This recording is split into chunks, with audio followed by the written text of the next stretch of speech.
What I say? What did I say?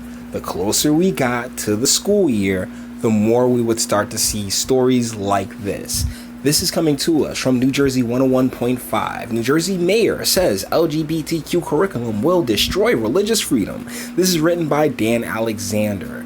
Man, this isn't gonna get much better. Like I've been telling y'all this entire time, Jersey is not the progressive bastion of the ideology as people would like to think.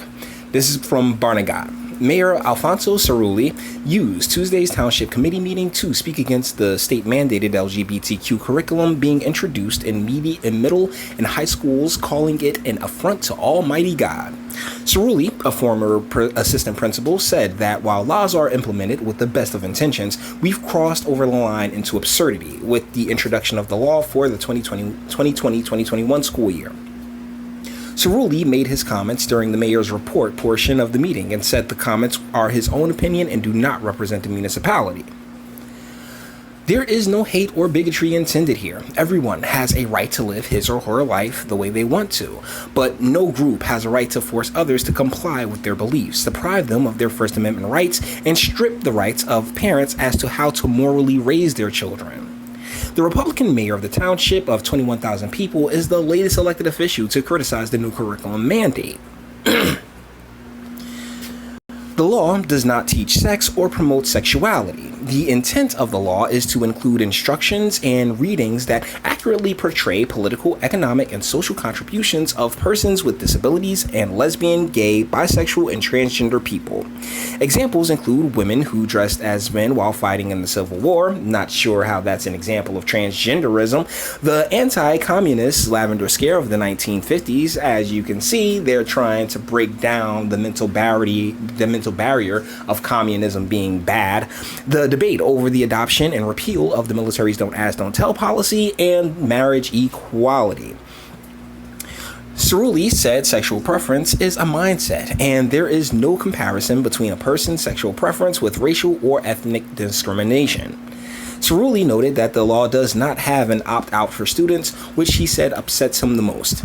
And that's really where, as far as the whole religious thing, you guys know I'm totally against organized religion, but I do believe in God. I do believe God has an order.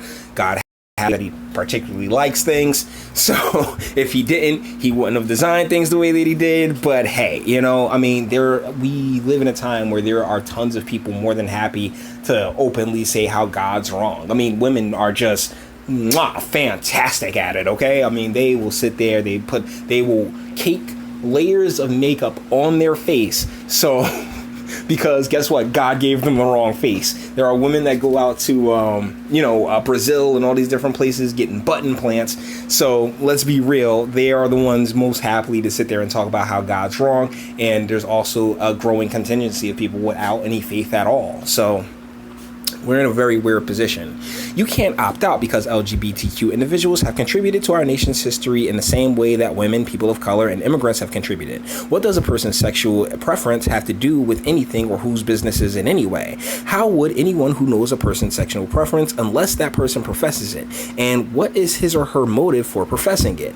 I'll tell you, Mr. Mayor Cirulli, victimization. It's really it's the one way in which you can automatically make yourself a victim.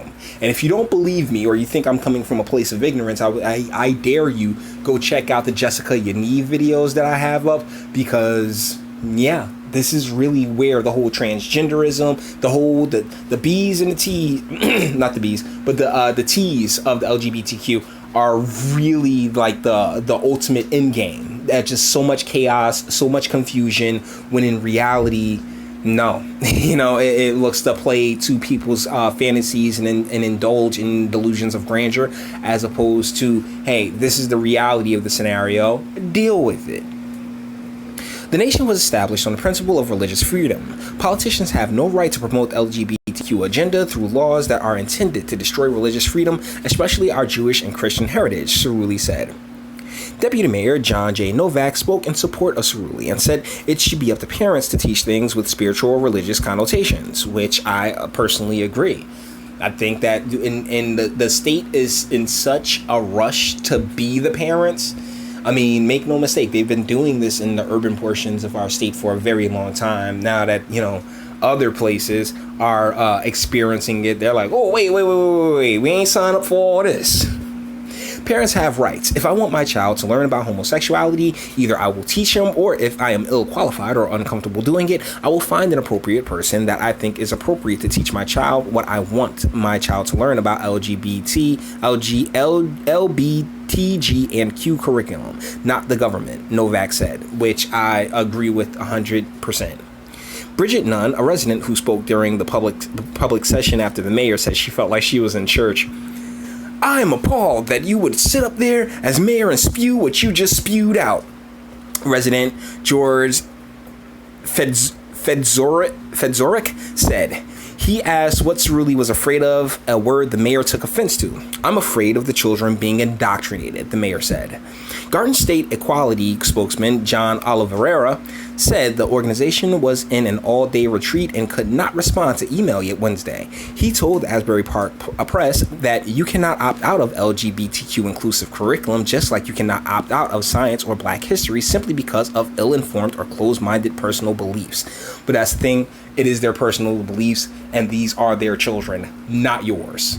That's really what irritates me. It's the arrogance that I think gets under my skin the most, is that, oh, I can teach this child better than their parent can. And trust me, in a lot of cases, it's true. We got a ton of morons running around here who have children and are raising mini morons. But the deal is that they're still their mini morons to raise.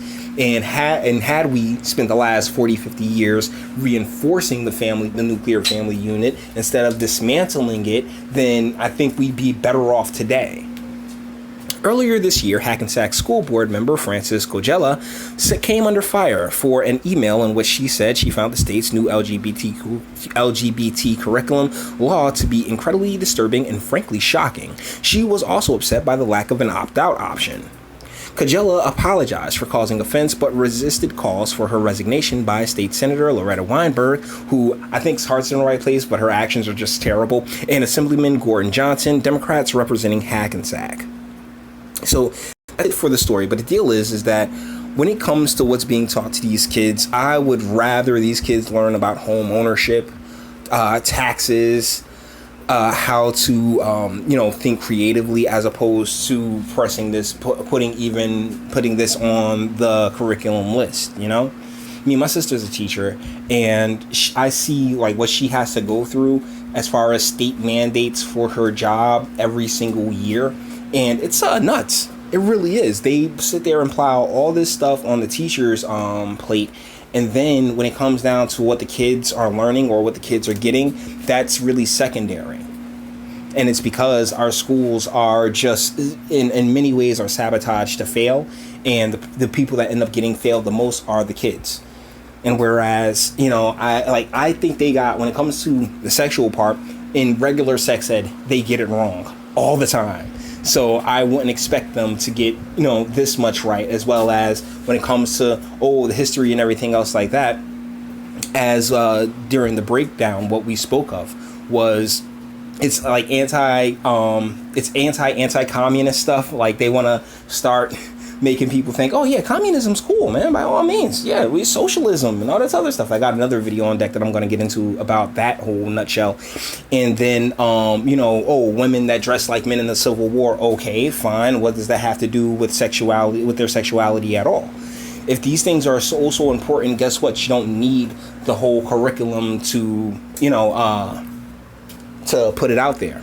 But that's what they're doing because they want this mindset and this mentality to continue to spread, as it already has in several places. Once again, I direct you to Jessica Yaniv and Canada. So with that being said, we're going to bring this one to an end. All the internet stuff. If you liked it, toss it a like. Dislike it, go ahead, do that too. I'm not scared. Sub if you enjoy my fantastic voice and want to get videos like this every single day. Share because sharing is caring, and YouTube's definitely not going to do it. And speak. Let me know, what do you think in the comments? Is this something that you keep your kids out of? Is this something that you're like, oh yeah, by all means, like teach them on up? Or, is this something that you... Actually, that was the two options. I don't even know why I did that. So with that being said, until the next one.